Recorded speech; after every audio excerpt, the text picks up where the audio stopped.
بسم اللہ الرحمن الرحیم الحمد للہ وکفى وسلام علی عباده الذین اصطفى اما بعد فقد قال الله تبارك وتعالى في القرآن المجيد والفرقان الحميد أعوذ بالله من الشيطان الرجيم بسم الله الرحمن الرحيم إنا أنزلناه في ليلة القدر وما أدراك ما ليلة القدر ليلة القدر خير من 1000 شهر تنزل الملائكة والروح فيها بإذن ربهم من كل أمر سلام هي حتى مطلع الفجر. وقال النبي صلى الله عليه وسلم من قام ليلة القدر إيمانا واحتسابا غفر له ما تقدم من ذنبه. صدق الله العظيم وصدق رسوله النبي الكريم. محترم حضرات، میں نے جو سورت آپ کے سامنے تلاوت کی ہے اس کا نام ہے سورۃ القدر. اس صورت میں اللہ تبارک و تعالیٰ نے لیلۃ القدر یعنی شب قدر کی بڑی فضیلت بیان فرمائی ہے. اس کا ترجمہ یہ ہے کہ اللہ پاک فرماتے ہیں انا انزلناہ فی لیلۃ القدر، بے شک ہم نے قرآن کو شب قدر میں نازل کیا.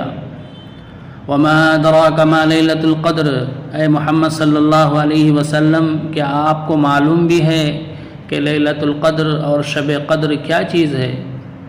پھر اللہ نے خود جواب دیا لیلۃ القدر خیر من 1000 شہر، شب قدر 1000 مہینوں سے بہتر ہے. تنزل الملائکۃ والروح فیہا بإذن ربہم من کل امر، اس رات میں فرشتے اور جبرائیل امین اپنے رب کے حکم سے ہر امر کو لے کر اترتے ہیں. سلام ہی حتی مطلع الفجر، اے رات سراپا سلامتی والی رہتی ہے صبح صادق کے طلوع ہونے تک.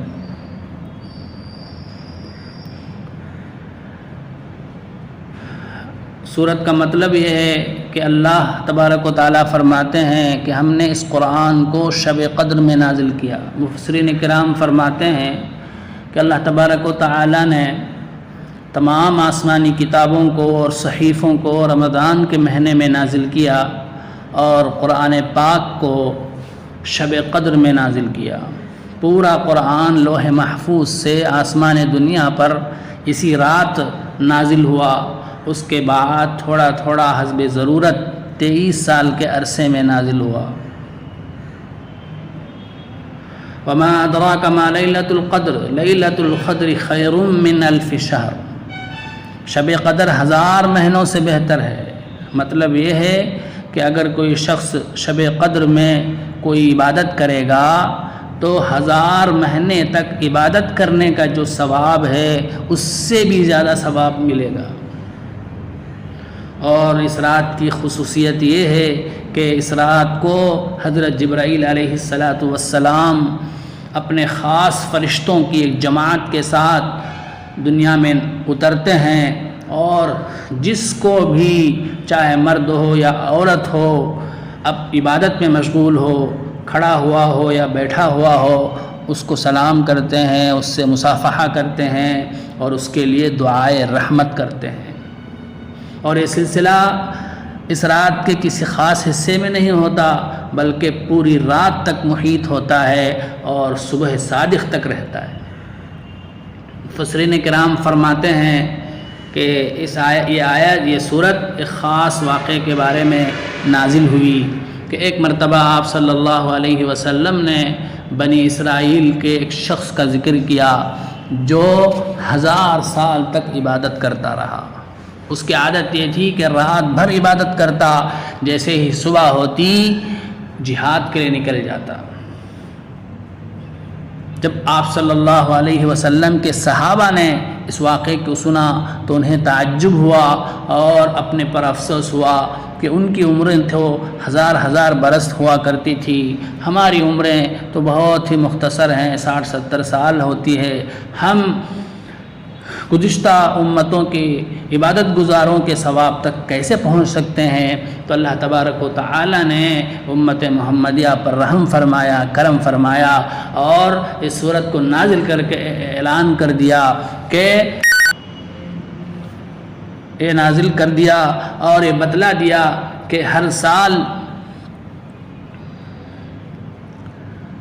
یہ رات آتی ہے، اس رات میں جو بھی شخص عبادت کرے گا تو اس کو 1000 سال سے بھی زیادہ عبادت کرنے کا ثواب دیا جائے گا۔ اس لیے بزرگوں اور دوستو، ہمیں ہر سال اس رات کو تلاش کرنا چاہیے اور تلاش کر کے عبادت کرنی چاہیے اور زیادہ سے زیادہ ثواب کو، نیکیوں کو ہمیں جمع کرنا چاہیے۔ عام طور پر ہمارے دیار میں، ہمارے علاقوں میں سمجھا جاتا ہے کہ شب قدر بس 27ویں رات کو ہوتی ہے، جبکہ صحیح روایتوں میں آتا ہے کہ آپ صلی اللہ علیہ وسلم نے فرمایا تحروا لیلۃ القدر فی الوتر من العشر الاواخر من رمضان، کہ لیلۃ القدر کو رمضان کے آخری عشرے میں تلاش کرو۔ تو معلوم ہوا کہ لیلۃ القدر صرف 27ویں رات ہی کو کوئی طے نہیں ہے، تاخراتوں میں سے کسی ایک رات کو آتی ہے اور آخری عشرے میں کسی رات کو آتی ہے۔ اس لیے ہمیں خاص طور پر آخری عشرے میں خوب راتوں کے اندر عبادت کرنی چاہیے اور خاص طور پر تاخراتوں میں عبادت کرنی چاہیے۔ لوگ عام طور پر تاخراتوں میں مسجد ہی میں جمع ہونے کو ضروری سمجھتے ہیں، حالانکہ فقہاء کرام نے ایسی خاص راتوں میں مسجدوں کے اندر جمع ہونے کو مکروہ قرار دیا ہے۔ اس لیے بہتر یہ ہے کہ اپنے گھر ہی میں عبادت کریں۔ پوری رات عبادت کرنا کوئی ضروری نہیں ہے، جب تک ہم بشاشت کے ساتھ عبادت کر سکتے ہوں عبادت کریں، جب نیند کا غلبہ ہو جائے تو سو جائیں۔ لوگ یہ سمجھتے ہیں کہ اس رات میں بس جاگنا ہی کافی ہے، ہماری مغفرت ہو جائے گی، ہم شب قدر کا حق ادا کرنے والے ہو جائیں گے۔ حالانکہ یہ غلط ہے، صرف جاگنا کافی نہیں ہے، عبادت کرنی چاہیے۔ اور لوگ جاگنے کے لیے غلط سلط طریقے اختیار کرتے ہیں، خوب گپ شپ کرتے ہیں، ادھر ادھر کی غیبتیں کرتے ہیں، اور جو نوجوان بچے ہیں، لڑکے ہیں، وہ گلیوں میں خوب شور مچاتے ہیں، جس کی وجہ سے سب گھر والوں کو، برادران وطن کو تکلیف ہوتی ہے اور اسلام کی طرف سے غلط میسیج ان تک پہنچتا ہے۔ اس لیے جاگنا یہ نہیں ہے، جاگنا یہ ہے کہ ہم عبادت میں مشغول ہوں۔ اگر قرآن پاک کی تلاوت کرنی آتی ہو تو قرآن کی تلاوت کریں، اور اگر نہیں آتی ہے تو جن کو قرآن پاک پڑھنا آتا ہے ان سے پڑھنا سیکھیں، سکھانے میں مشغول رہیں۔ اور اگر ایسا کوئی موقع نہیں ہے تو پھر نوافل میں مشغول ہو جائیں، جتنی چاہے نفل نمازیں پڑھیں۔ بہتر یہ ہے کہ اگر ہمارے ذمے قضا نمازیں ہوں تو ان کی قضا کریں۔ اگر متعین ہے قضا نمازیں تو پھر متعین کر کے پڑھیں۔ اگر قضا نمازوں کی تعداد بے حد ہے تو اس کی نیت کرنے کا طریقہ علماء نے یہ بتایا ہے کہ یوں نیت کریں کہ میرے ذمے جتنی بھی قضا نمازیں ہیں ان میں سے سب سے پہلی فجر کی قضا نماز پڑھتا ہوں۔ ظہر کے وقت یہ نیت کرے کہ جتنی نمازیں میرے ذمے قضا ہیں ان میں سے سب سے پہلی جو ظہر کی نماز ہے اس کی قضا کرتا ہوں۔ اسی طرح ہر نماز میں نیت کریں اور وتر کی نماز کی بھی قضا کریں۔ نوافل کے بجائے قضا نمازیں اگر ہوں تو ان میں مشغول ہونا چاہیے، تاکہ ہمارا ذمہ جو ہے وہ بری ہو جائے، ہم قیامت کے دن اس حال میں جائیں کہ ہمارے اوپر کوئی نماز کا بوجھ نہ رہے۔ اور اگر عورتیں گھر میں ماہواری میں مبتلا ہیں، وہ نماز نہیں پڑھ سکتی ہیں، تو ان کو چاہیے کہ کثرت سے ذکر کریں۔ ذکر کرنے کے لیے کوئی رکاوٹ نہیں ہے، ایسی ناپاکی کی حالت میں ذکر کر سکتے ہیں، سبحان اللہ، الحمدللہ، اللہ اکبر، جو چاہے ذکر کر سکتے ہیں، دعائیں مانگ سکتی ہیں۔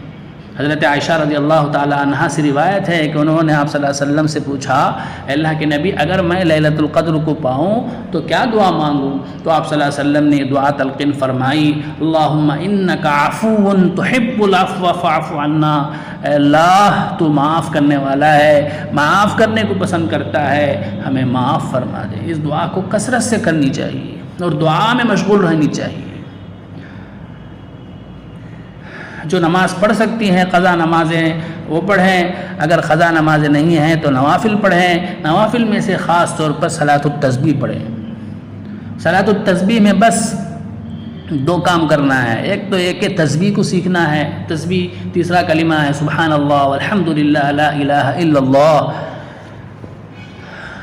اس کو پہلے یاد کر لیں، اور اس کے بعد 2 طریقے حدیث میں منقول ہیں، میں آسان طریقہ بتلاتا ہوں کہ 4 رکعت پڑھیں نفل کی نیت سے، صلاۃ التسبیح کی نیت سے، اور ہر رکعت میں 70 پر 5 مرتبہ 75 مرتبہ یہ تسبیح پڑھیں۔ ثنا کے بعد 15 مرتبہ، ضم سورہ کے بعد 10 مرتبہ، 25 رکوع میں 10 مرتبہ، 35 رکوع سے اٹھ کر 10 مرتبہ، 45 پھر پہلے سجدے میں 10 مرتبہ، 55 پھر 2 سجدوں کے درمیان میں 10 مرتبہ، 65 پھر دوسرے سجدے میں 10 مرتبہ، 75۔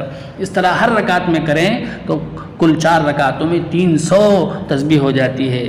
اس لیے بزرگوں اور دوستوں تاخراتوں کی قدر کریں اور خود بھی جو ہے عبادت میں مشغول ہوں، اپنے گھر والوں کو بھی عبادت میں مشغول رکھیں۔ خدا کے واسطے کم از کم ان راتوں میں موبائل کو اپنے سے الگ کر دیں، اس کو اگر کھولیں گے تو آدمی جو ہے پھر دنیا میں مشغول ہو جائے گا اور عبادات سے غافل ہو جائے گا۔ اس لیے آنے والی تاخراتوں کی قدر کریں اور خوب عبادت کریں اور اللہ سے دعا کریں کہ اللہ تبارک و تعالیٰ اس وبا کو ساری دنیا سے اور ہمارے ملک سے، ہمارے شہر سے، ہمارے محلے سے ختم فرمائے، ہمارے تمام گھر والوں کو، رشتہ داروں کو، دوست و احباب کو، علماء کو، صلحاء کو اس وبا سے حفاظت فرمائے۔